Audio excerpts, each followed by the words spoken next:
Приветствую вас, мои дорогие зрители и слушатели. С вами Алекс Урсус на канале Евроазиат. А пока вы подписываетесь и ставите свои лайки, я начинаю. Сегодняшний подкаст я хочу посвятить одному интересному типу гитар. Акустические гитары на нейлоновых струнах, или как сейчас принято говорить, кроссоверы. Чем же эти гитары отличаются от классических гитар и от акустических? Почему их не получается отнести ни к одному из этих привычных и понятных гитарных классов? Дело в том, что кроссоверы – это по сути гибрид акустической и классической гитары, и они наследуют самые важные, определяющие признаки обоих классов. В то же время некоторые новшества уникальны и не свойственны ни классике, ни акустическим гитарам. Давайте по порядку. Что гитара взяла от классики? Нейлоновые струны. Гитара предназначена только для нейлоновых и карбоновых струн или альтернативных струн для классической гитары, но такое встречается редко. Металлические струны на гитару не подойдут. Именно нейлон или карбон дают гитаре округлый хрустальный звук. Длина мензуры 650-652 мм. В основном все гитары на нейлоне имеют такую длину мензуры. Это связано с особенностью материала. Обеспечить правильный строй при меньшей мензуре будет сложнее, и гитара не будет звучать настолько открыто и широко. На акустиках мензура, как правило, меньше. Схема пружин. На кроссоверах используют схемы пружин, разработанные для классических гитар. Чаще используется веерная схема. Подставка или бридж, как на классике. Конечно, при креплении нейлоновых или карбоновых струн на кроссовер используется тот же метод крепления, что и на классику. Пины и бабышки не используются. Извращенцы, конечно, встречаются среди любителей гитар, но это скорее исключение, чем правило. Струна фиксируется на бридже петлей, где нахлёст струны перетаскивается за фронтальную плоскость бриджа. Струна держится только за счет своего натяжения. Небольшое количество ладов, обычно 19. За счет длинной мензуры делать большое количество ладов, как на акустике, до 24 ладов, смысла нет. Колковая механика с пролетками, как на классике. Натяжение струн нейлоновых и карбоновых ниже, чем металлических, и, соответственно, угол выхода струн за верхний порожек нужен больше.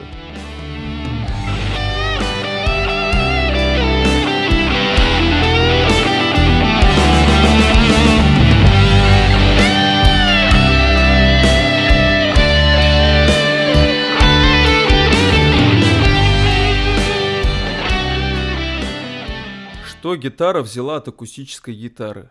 Форма и размер корпуса. Форма корпуса может быть любой. Традиционный Ovation из углепластика, Auditorium, Grand Auditorium, Parlor, Jumbo, да что угодно. Вот представьте, человек играет на сцене на классической гитаре. Интуитивно зритель не заинтересуется, по крайней мере сразу. Ведь встречают, как мы знаем, по одежке. Человек с классической гитарой ассоциируется со скучным бардом или каким-нибудь дилетантом. Разумеется, я не говорю об академической музыке. Там все в рамках, по канонам. На то она и академическая музыка. А я говорю о свободных жанрах, таких как рок, поп, джаз, соул и все такое прочее. Даже романсы на классике смотрятся уныло. Другое дело, артист играет на красивой, с интересной формой гитаре. Совершенно другое дело. Он уже воспринимается как профи. Ну, конечно, надо еще и что-то показать, потому что по одежке только встречают. И никто из нормальных людей не поймет, что у вас там нейлон, как на классике. Крепление под ремень. На кроссоверах не играют, как на классике. Такую гитару не кладут между ног или нога на ногу. Тут или развязно сидишь, положив гитару на бедро, или, что чаще бывает, стоишь, повесив гитару пониже. И вот для этого на них обязательно есть крепление под ремень. Наличие анкера или стержня из карбона. Классические гитары, особенно европейские, делают по старинным технологиям, и гриф сделан только из дерева, без анкера или чего-то подобного. И этот гриф может деформироваться по климатическим или механическим причинам. Почему они так делают, остается только догадываться. Такие вот они европейцы. Нам такого счастья не надо, и на наших кроссоверах все надежно, есть или анкер, или стержень. Ну а что в кроссовере может быть самобытным? Или что она может взять или от акустики, или от классики? Ширина грифа у нулевого порожка примерно 48 мм. Играть из отличной от классической позиции будет удобно. Ширина грифа на акустике 42,5-43 мм, у классики 50-52 мм, а тут что-то среднее. Толщина грифа меньше классической, в аккурат как на акустике, опять же за счет анкера или стержня. Накладка и лады могут быть плоскими, как на классике, на моем Ovation CS24C именно так, а могут быть закруглены, как на акустике, и это дело предпочтений. Но все-таки прежде чем покупать гитару, попробуйте на ней где-то поиграть. Форма головы грифа может быть любая, и как на классике, и как на акустике.